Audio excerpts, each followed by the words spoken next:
bonjour, vous êtes sur Radio Besançon 99.5.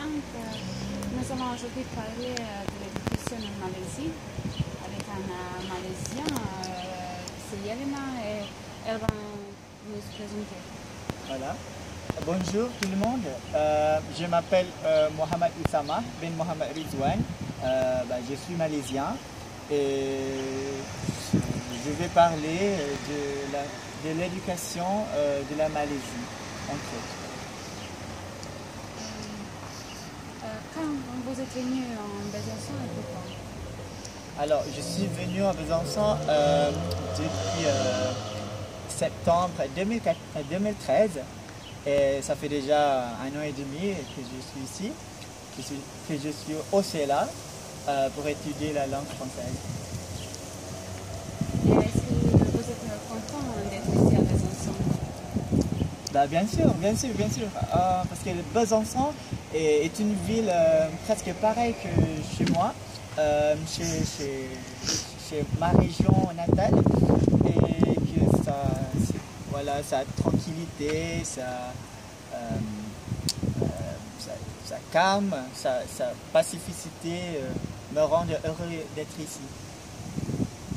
Et maintenant, vous pourrez commencer de nous parler un peu de l'éducation en Malaisie parce que ça nous intéresse beaucoup. Ah oui, d'accord.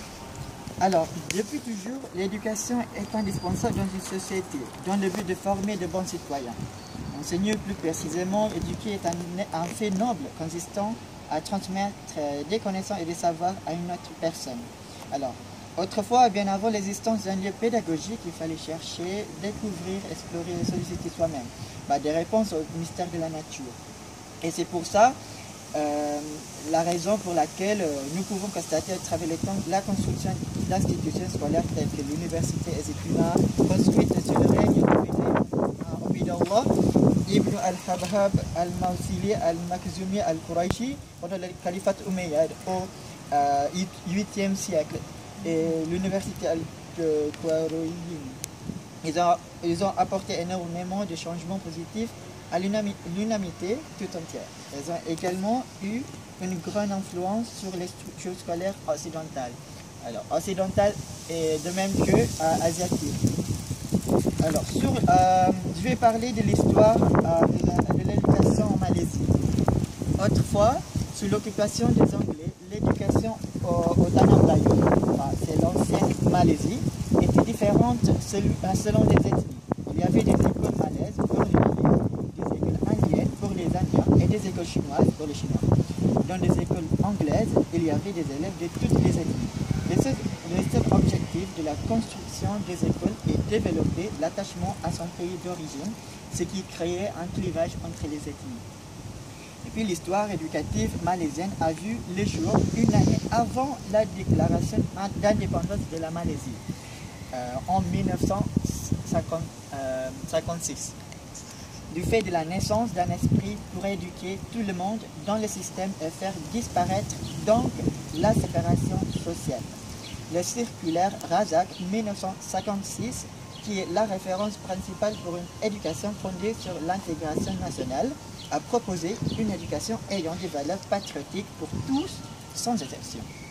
Pour évaluer la satisfaction des ethnies, un dispositif gouvernemental a été créé en 1960 afin de mesurer l'efficacité de ce nouveau système. Les réponses ont été alors documentées sous forme d'un circulaire appelé le circulaire Rahman Talib 1960. En se basant sur les deux circulaires, l'acte d'éducation 1961 a été fondé, proposant plus d'un processus cohérent en utilisant la langue malaise comme langue véhiculaire au sein de l'établissement scolaire. Au fil du temps, l'éducation et la valeur communautaire se sont améliorées progressivement, notamment grâce aux nouvelles idées du gouvernement comme Wawasan Doplo Doplo, ou en français Projet d'avenir 2020, pour répondre aux exigences de la globalisation. Alors, c'est entre autres l'histoire éducative en Malaisie. Voilà.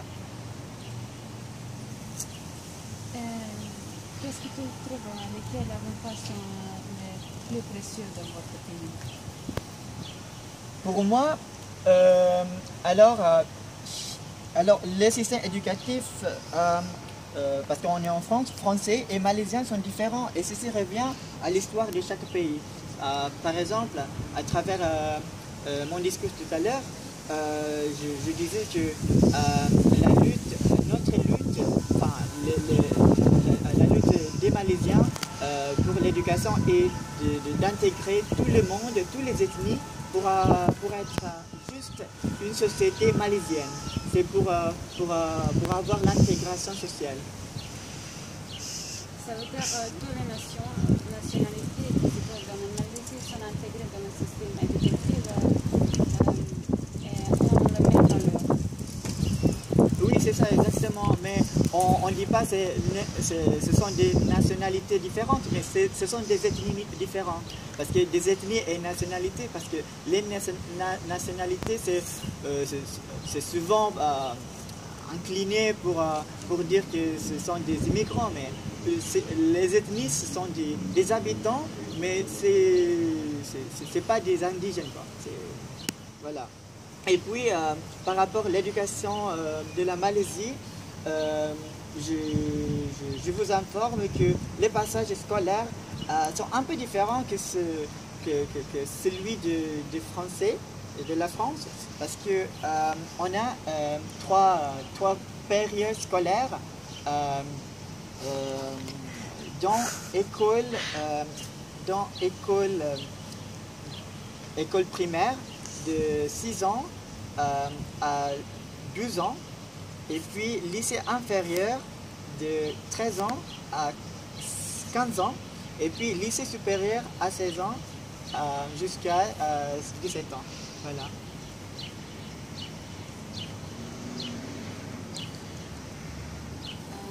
Est-ce qu'il y a quelque chose qui te plaît beaucoup dans le système scolaire de la France? Oui, oui. Oui, il y a énormément de choses que j'adore dans le système éducatif français, parce que quand je compare l'éducation, les systèmes éducatifs malaisiens et français, je peux constater que la notion de laïcité, c'est vraiment flagrante dans le système éducatif français, alors qu'en Malaisie, cette notion ne paraît pas vraiment flagrante, parce que voilà, ce sont les ethnies, et il y a forcément des croyances de foi, hein. Et puis voilà, en comparant les deux systèmes, je peux constater que